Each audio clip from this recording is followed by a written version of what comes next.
So Google just released more information when it comes to the upcoming Google Stadia platform. Now, if you're unfamiliar with the Google Stadia platform, Google Stadia is an upcoming service from Google that's pretty much going to allow you to stream games from the cloud. No longer will you be tied down to a traditional console or a traditional PC. Google is trying to pretty much make this the future of gaming. And now that Google has gave us more information on Google Stadia, we pretty much know what to expect when it comes to the pricing, when it comes to how this is going to work, when it comes to the game selection. We pretty much got all this covered. So let's go ahead and discuss everything Google Stadia. So let's talk about what devices Google Stadia is actually going to support. So when it comes to Google Stadia, you guys know Google Stadia is not going to be a set-top box like a normal console, like a PS4, an Xbox One, or even a PC. There's nothing that's going to be sitting under your TV or under your entertainment system. You are going to be playing everything through the cloud. So how do you actually access Google Stadia? Well, for one, you will be able to access Google Stadia through something like a web browser on Chrome. So if you have a web browser like Chrome, you will be able to access your games through that. So that pretty much means if you have like a laptop or if you have like a desktop that does have a Chrome browser, you will be good to go. And don't worry, you're not going to be having to worry about the power of your machine. You can pretty much have a potato as long as your device actually has very strong internet connection. You will be good to go on that. And then on top of that, they did announce it is going to be working with the Chromecast Ultra, the one that supports 4K. You will have to buy that, but that pretty much plugs into a TV through HDMI, and since that plugs in through a TV through HDMI, that's how you're going to be accessing it on a TV if you want to play it like that. And then you will be able to plug in a controller directly to the Chromecast Ultra, and you will play it like a normal console, and I guess that is your console for the TV. The Chromecast Ultra is just going to sit behind your TV, and you're going to have a controller, and that's how you're going to access that. And then they did actually announce that you will be able to use this on smartphones. However, there is one big caveat when it comes to Google Stadia on smartphones. At least right out the gate, they did confirm that unfortunately you are going to have to use the Google certified phones, which is the Google Pixel line of phones. And of course, most likely if like the Google Pixel 4 comes out, Google Pixel 5 comes out, whatever the case may be, most likely those are going to be the first ones to get Google Stadia. It does kind of suck that other manufacturers and other brands like maybe even iOS or maybe even other companies who have Android phones will not be allowed to access this service on day one on their smartphone. And I think that's really going to appeal to a lot of people. And one reason you may actually want to go out and actually subscribe to this service or take this service is the fact that you can pretty much play your AAA games anywhere, kind of like the Nintendo Switch. But this is really going to hurt Stadia, in my opinion, if you can't really play it on your smartphone because you don't have a Google certified smartphone. So there are a couple of different ways you can actually access Google Stadia if you are curious of how Google Stadia is actually going to be accessed, since now you don't have a traditional console to actually worry about and actually have to hook up to your TV. First off, I do want to talk about what type of resolutions you will be getting with Google Stadia when you actually play Google Stadia for the first time and when you're streaming games from the cloud or from Google themselves. So you can see from this chart right here, there is a chart and it looks like you can get resolutions all the way down to 720p or as high as 4K. Those are the type of resolutions to expect. Now the really weird and really bizarre thing about Google Stadia is Google is actually claiming with this upcoming service that you will be able to get 4K, 60 frames per second, HDR, and 5.1 surround sound. That really does seem too true to believe. I'll have to believe it when this thing actually rolls out, but that's what Google is claiming when it comes to the highest resolution Google Stadia can actually support. Now they do actually have this chart that actually shows you every single type of megabits you do need down to actually run some type of resolutions when it comes to your games. Like for instance, if you wanted to stream games on Google Stadia with the 4K resolutions on your video games, you will need upwards of a 35 megabit connection. That doesn't actually seem too bad, but I do know some people out there still don't get 35 megabytes down. And then on top of that, some people can get 35 megabits down, but their internet is very unstable. So basically what happens is their connection fluctuates all over the place. So I don't know how many people are going to be using that, but if you have a 35 megabit or higher internet connection, you will be able to stream games apparently at 4K HDR, 60 frames per second with 5.1 surround sound. And then the lowest compatibility is going to be 720p, and with this 720p resolution on your games. You will be able to get 60 frames per second with stereo sound. Now it looks like you will need anywhere from 5 megabits down to 10 megabits down if you're going to be using 720p. From this chart alone, it doesn't look like 480p is going to be supported in any capacity. So if you don't have at least 5 megabits down, it looks like you're not going to be able to use Google Stadia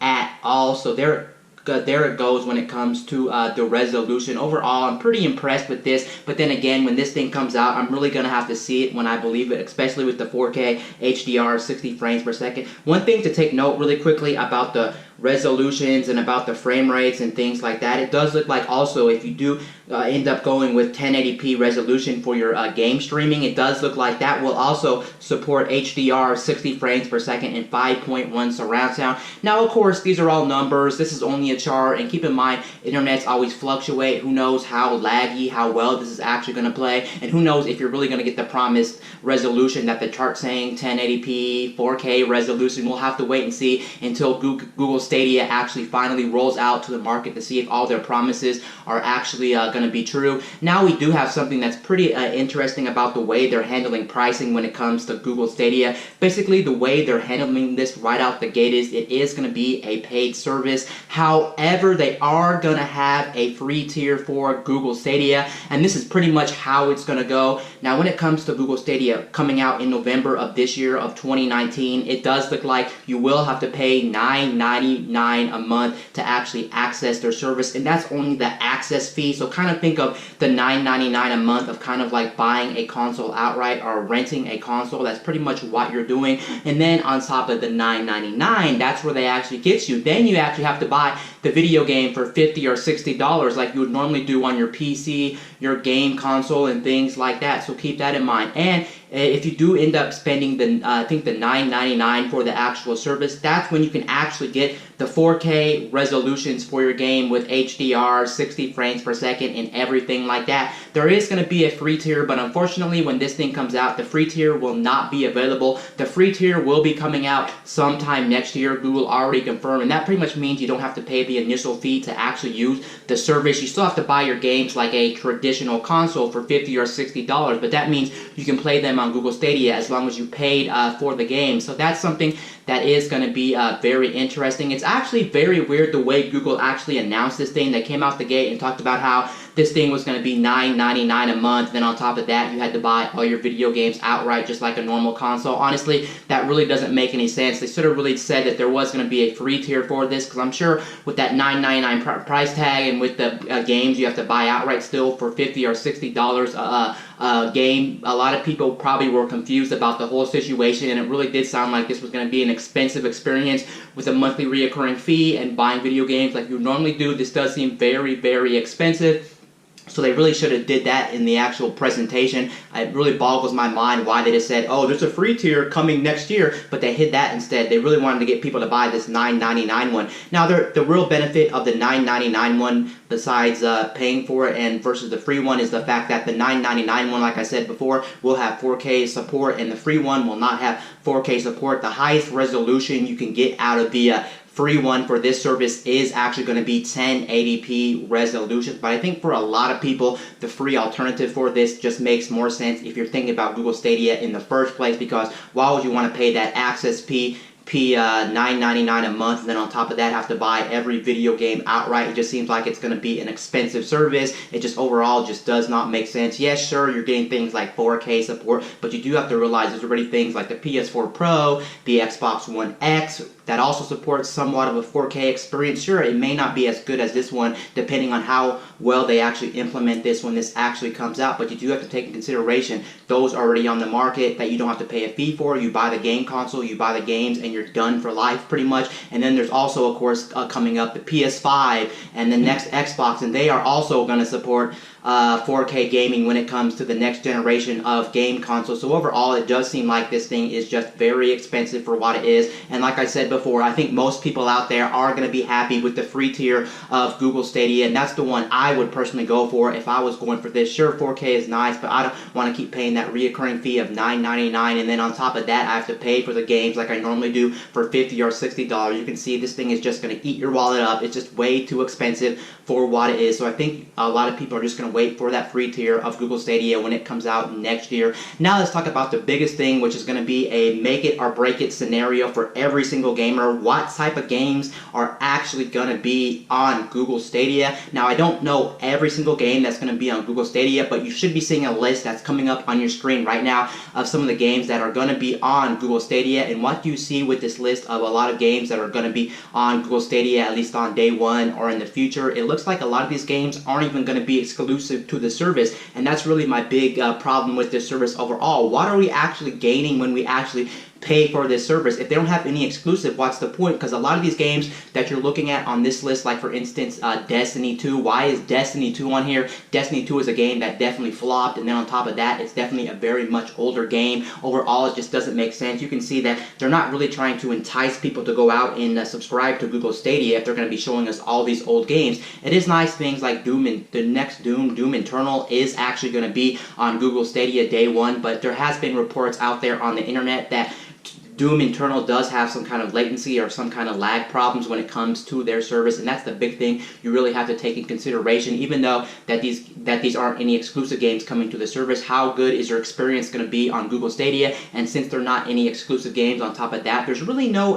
incentive to go out and really buy this service on day one until they really have that one exclusive that you can't play anywhere else. It really does make sense, because you do have to realize, again, a lot of these are older games, and a lot of these are games that are going to be upcoming on consoles in the next couple of years. So overall, it does not make sense. It is kind of nice that I guess Google actually announced that Baldur's Gate 3 is going to be part of the service, but I'm pretty sure that's going to be a PC or a console game at some point, so who really knows about that. But overall, it just looks very disappointing for Google Stadia with the pricing that they're doing with this. Just doesn't make sense. $9.99 plus the games you still have to buy outright, and you have to take in consideration you still don't own the game. It's kind of like digital distribution in a way. You still don't own the game, but the problem with Google Stadia is you can't actually play the games if the internet completely goes down, and if your internet completely goes down, you're pretty much out of luck when it comes to Google Stadia. So overall, it's actually pretty risky to be buying your games on Google Stadia, just because you have to pay that recurring fee to access the game that you just paid. You have to pay the $50 or $60 that games normally cost, and then on top of that, you never know if the service is truly going to go down, and that's something that's very scary about a service like that. You're buying all these games that are just pretty much sitting up in a cloud. You have to play them when your internet's on. If your internet cuts out or you stop having internet, you're pretty much out of luck. And on top of that, the games they showed for Google Stadia do not look good at all, and I'm very puzzled with why they did not show us any exclusives. They're trying to sell us a service, but at the same time, they're not trying to sell us a service by not actually showing us games that gamers actually want. If you can get all these games elsewhere on consoles or PCs that are currently out there, of course, you're probably going to have a better experience, because you don't have to worry about things like latency. You don't have to worry about things like lag and your resolution of your game dropping if your internet goes to the shitter. So who really knows how this service is going to play at the end when this thing actually comes out? But as it stands right now for Google Stadia, it looks like this thing is not looking too hot, and you do have to realize Xbox is actually coming out with xCloud in the next generation, and we'll probably start seeing stuff at E3 potentially about xCloud, and then you do have to realize next year it'll probably almost be super close to releasing. So overall, this really does seem like Google doesn't really understand what gamers actually want in the long run. They're trying to push gamers to go to cloud gaming, but overall this just does not make sense. The way they're handling pricing, the way they're handling the structure of Google Stadia. Overall, I'm not too impressed with Google Stadia, just like a lot of people, but I'll have to wait and see when this actually comes out to the market in November how well this service is going to be. But overall, still, even when this comes out, if this is a great experience, I still don't think this service is for me. I'd rather just play my traditional console like an Xbox One, a PS4, a PC, Nintendo Switch. Overall, that just makes more sense to me at this time, knowing my experience is going to be better, and knowing that I still own the game outright with this service is just too risky, and there's a lot of problems with Google Stadia. Anyway, guys, this is Wayne from My Tech News, signing out.